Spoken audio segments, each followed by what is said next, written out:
জুলাই গণ আন্দোলনে রাজধানীর চাংখারপুলে শিক্ষার্থী শাহরিয়ার খান আনাস, শেখ জুনায়েদ সহ ৬ জনকে হত্যা মামলায় সাবেক ডিএমপি কমিশনার হাবিবুর রহমান, যুগ্ম কমিশনার সুদীপ কুমার চক্রবর্তী ও উপকমিশনার শাহ আলম মোহাম্মদ আখতারুল ইসলামকে মৃত্যুদণ্ড দিয়েছে আন্তর্জাতিক অপরাধ ট্রাইব্যুনাল। এছাড়া সহকারী পুলিশ কমিশনার ইমরুলকে ৬ বছর, শাহবাগ থানার তখনকার ওসি আরশাদ হোসেনকে ৪ এবং কনস্টেবল সুজন হোসেন, ইমাজ হোসেন ইমন ও নাসিরুল ইসলামকে ৩ বছর করে কারাদণ্ড দেওয়া হয়েছে। বিচারপতি গোলাম মর্তুজা মজুমদারের নেতৃত্বাধীন ৩ সদস্যের ট্রাইব্যুনাল ১-এ এই রায় দেন। মৃত্যুদণ্ডপ্রাপ্ত ৩ আসামির যাবতীয় সম্পত্তি সরকারের অনুকূলে বাজেয়াপ্ত করার নির্দেশ দিয়েছেন ট্রাইব্যুনাল। ৮ আসামির মধ্যে ৪ জন পলাতক। জুলাইয়ে মানবতা বিরোধী অপরাধের মামলায় এটি দ্বিতীয় রায়, আর আইনশৃঙ্খলা বাহিনীর বিরুদ্ধে এটি প্রথম। রায়ের পুরো কার্যক্রম সরাসরি সম্প্রচার করে বাংলাদেশ টেলিভিশন। রায়ে সংক্ষুব্ধ আসামিপক্ষ ও প্রসিকিউশন। কারাদণ্ডপ্রাপ্ত আসামিদের সর্বোচ্চ সাজা চেয়ে প্রসিকিউশন এবং খালাস চেয়ে আপিল করার কথা জানিয়েছে আসামিপক্ষ।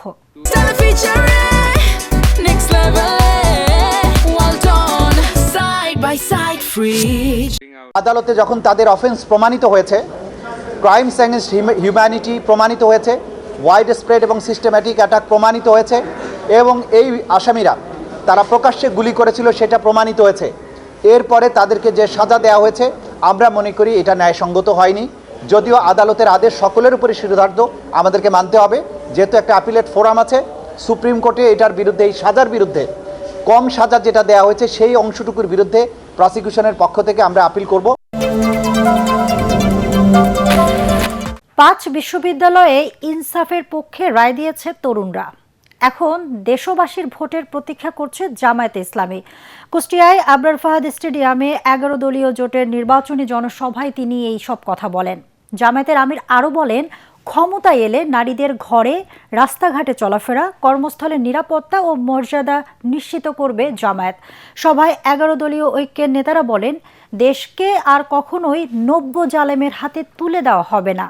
পরে মেহেরপুর সরকারি উচ্চ বালক বিদ্যালয় মাঠে জনসভায় জামায়াতের আমির বলেন, ১১ দলীয় জোট ক্ষমতায় গেলে জনগণের সম্পদের উপরে হাত দেবে না, বরং তরুণ বেকারদের প্রশিক্ষণ দিয়ে কর্মসংস্থানের ব্যবস্থা করা হবে।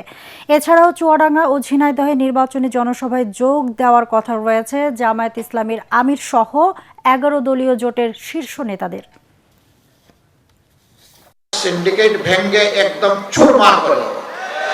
আর তৃতীয়টা হচ্ছে চাঁদাবাজিতে যারা লিপ্ত তাদেরকে আমাদের বুকে টেনে নিয়ে অন্য ভালো কাজে লাগিয়ে দেওয়া। এই ৩টা কাজ আমরা সফলভাবে যদি আল্লাহ তাআলার সাহায্যে করতে পারি, আমরা বিশ্বাস করি ১ বছরের ভিতরে বাংলাদেশের মানুষ লক্ষণীয় পরিবর্তন দেখবে ইনশাআল্লাহ। বিএনপি কখনোই জনগণের দেওয়া আমানতের অমর্যাদা করেনি বলে মন্তব্য করেছেন বিএনপি মহাসচিব মির্জা ফখরুল ইসলাম আলমগীর। দুপুরে নিজ নির্বাচনী এলাকার ঠাকুরগাঁও ১ আসনের বেগুনবাড়ি ইউনিয়নের পাইকপাড়ায় আয়োজিত জনসভায় তিনি এই মন্তব্য করেন। মির্জা ফখরুল বলেন, কিছু খারাপ লোক আছে যারা নিজেদের মধ্যে বিরোধ ও বিভেদ সৃষ্টি করাতে চায়। এই চক্রান্ত থেকে দলীয় নেতাকর্মীদের সজাগ থাকার আহ্বান জানান তিনি। হিন্দু সম্প্রদায়ের যে কোনো সমস্যায় পাশে থাকারও কথা জানান মির্জা ফখরুল।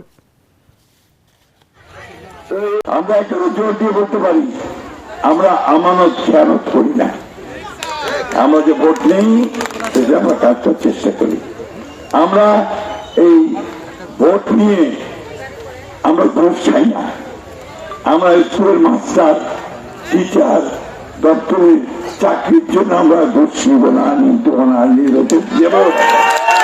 নিতে দেবো না কাউকে।